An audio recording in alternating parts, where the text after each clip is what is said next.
Hi everyone, welcome to our BaGuaZhang school. You can find links to the school and to other items at the end of this video. Today we're going to talk about blocking. Blocking is a hot topic in martial art. For us, actually, there is no blocking. There is no blocking in BaGuaZhang, and today we're going to understand why.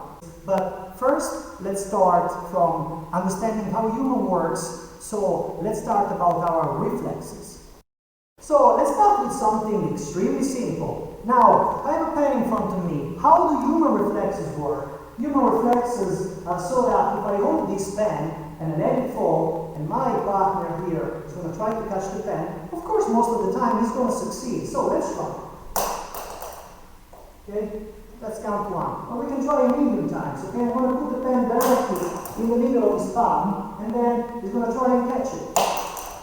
Okay? And again, I'm going to put it right in the middle of his palm, and still, he wouldn't be catching it. We can go along all day, okay? Barely touch it there, but again, if you catch it, that's really luck. And the same goes, if I'm trying to catch his fist, it can work sometimes. It might not work every time, okay? So, if it works only sometimes, that's luck, okay? If it works most of the time, that's martial arts. As BaGuaZhang, we have our own answers to this. And now, let's see quickly our methods. What me and the other instructor are going to do now, we are going to show the same thing as before. So he's going to punch me. But now I'm going to use, instead of a blocking, I'm going to use a deflecting tactic.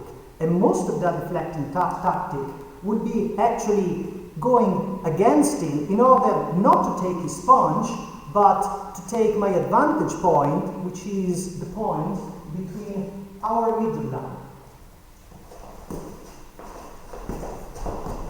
Okay? You can clearly see, of course he caught me a couple of times.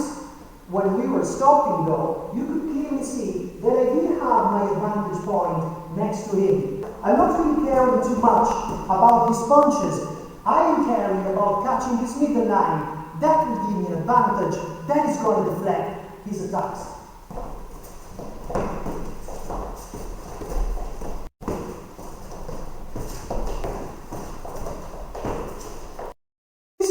One of our answers. Let's see our second way to actually deflect an opponent's attack. This is called San.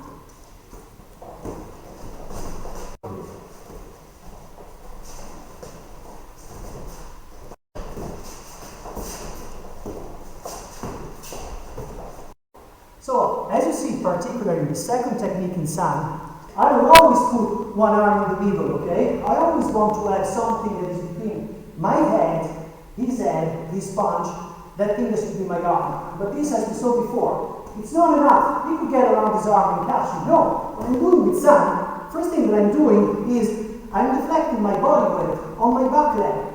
This creates the distance. This puts an obstacle in between him, and that gives me time to recuperate, to move away, or even to move towards him. Okay? This is called Zhang. The technique that we saw before, instead, is called Shao Kan Yan. The strategy is to get into his middle line, but at the same time, I'm trying to cover my head on the weakest spot he has. So, instead of deflecting his punches, I will deflect in his direction, and even if I would get hit, most of the time, the hit would actually catch me around my arm instead of straight in my face or in my jaw. This, guys, is how we defend ourselves in Pakwa against punches without blocking, but deflecting. Thank you for watching, and see you soon for the next video.